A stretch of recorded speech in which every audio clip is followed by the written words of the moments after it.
Hey guys, breaking down a round of Marcelo Garcia rolling with a really large opponent. I don't know the guy's name. Marcelo is playing butterfly guard, and he's going to come up and he's going to control this guy's left arm, stopping him from being able to actively post with it. And he's going to perform a butterfly sweep with the head and arm control. So he's got wrist control, moves up to the elbow, controls the head, performs the sweep. So right now he's got wrist control. He's going to move the hand to the elbow, and he's going to pinch his opponent's wrist in his armpit while he's controlling the elbow. And he's got the hand up at his opponent's neck, breaking posture, as well as shifting his center of gravity outside of his ability to base. Marcelo is now going to use the left butterfly hook to access the right leg as a lever to his opponent's hip to help multiply the force that he can generate to complete that sweep. Now this next bit that we're going to see as Marcelo is attempting to pass his opponent's guard, he's going to get swept from half guard, and we're going to talk about the ever exciting force vectors at play and why Marcelo ends up flat on his back after this exchange. So right now Marcelo is posted up with his hips high, driving his shoulder forward, trying to stay in strong control of his center of gravity while pressuring his opponent. As Marcelo looks to drop down onto his right hip here, he's going to lose the ability to base, and his opponent is going to drive up with a bit of a roll there. And he's going to end up flattening Marcelo out. So as Marcelo shifts his center of gravity, his opponent performs a bridge and roll.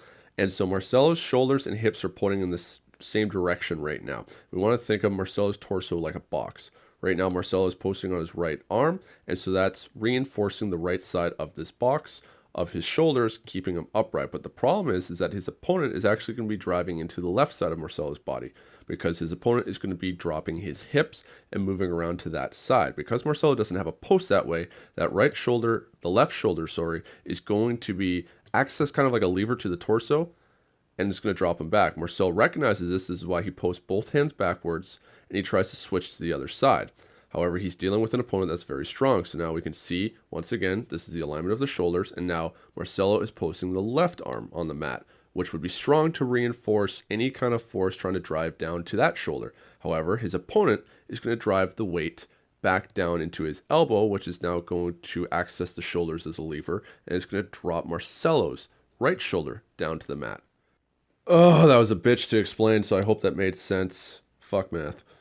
So now that Marcelo is flattened out onto his shoulders, he's going to look to build up onto his side again so that he can start building up onto his elbow, performing his collar tie escape sequence with his back rolls.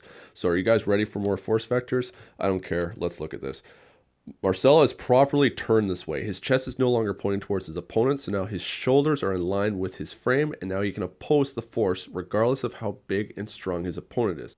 Now that Marcelo is in a strong position, he's waiting for his opponent to commit too much of their center of gravity and momentum into trying to push Marcelo's shoulders down to the mat, in which he's going to threaten with that back roll escape, or his opponent has to let go of the legs in order to try and move up the upper body. As Marcelo starts to free out, he starts to bring his hips out to the side, and he's hooking his opponent's right arm here and using his armpit to drop weight into the shoulder, which is helping break the posture of his opponent. Now, rather than trying to posture back up like a regular big strong guy would, his opponent actually reacts well and drops down to his hip and is now looking to try and take his back. But before he establishes cross-body rotational control, that is the rotational control of the left shoulder and the right hip, Marcelo was able to break free. So now within this engagement phase of Marcelo Garcia's butterfly guard, Marcelo is being extremely diligent working his grips, especially against larger, stronger opponents who also appear to be quite technical. We need to make sure that we are not giving them an inch, because they will run with that. Marcelo is going to control the head and arm again, and his opponent's going to make a mistake of committing a bit too much forward. And with that momentum and center of gravity that he gives Marcelo, Marcelo uses that to perform the exact same sweep that we saw earlier in the round. Marcelo, as usual, is keeping heavy pressure on his opponent, not allowing him to be able to sit up while he's looking to pressure with that knee cut or threaten with an X pass. His opponent is trying to block that knee right now, not allowing Marcelo to bring that right knee through to solidify the pass. But as Marcelo keeps his opponent's hands engaged, he's able to start moving through and actually finish the pass as his opponent makes a little small adjustment with his hip angle. His opponent's looking to try and keep Marcelo's weight down by his hips so that he has the option of always being able to build up onto his elbow, which we're going to see in a bit, and also have the power of his arms still to use against Marcelo. He's going to start pushing up against Marcelo's bicep, and as he does this, Marcelo's going to look to try and set up an armbar, but his opponent either tricked him or reacted appropriately really quickly. So here, Marcelo is looking to start driving his right shin up into the armpit while he throws the left leg over his opponent's head, but there's a lot of range to cover here. His opponent is able to bring the elbow in. Marcelo falls down, losing base momentarily. His opponent builds up onto his elbow, tries to run, doesn't feel comfortable with it, and chooses to fall back down, hiding his back on the floor rather than having Marcelo take the back. Here, Marcelo is sitting up much higher. His opponent is unable to push Marcelo down towards his hips in the same way. And so this is where we're going to see Marcelo now be able to set up the guillotine choke. His opponent starts building up onto his elbow, and then that takes his arm out of the equation for defense. Marcelo is able to immediately go right into the high elbow guillotine and gets the finish. So, classic big guy move here. Tries to push against Marcelo, builds up onto his elbow. Now that head is completely exposed. With the chin not being super tucked, Marcelo is going to be able to thread that right arm through.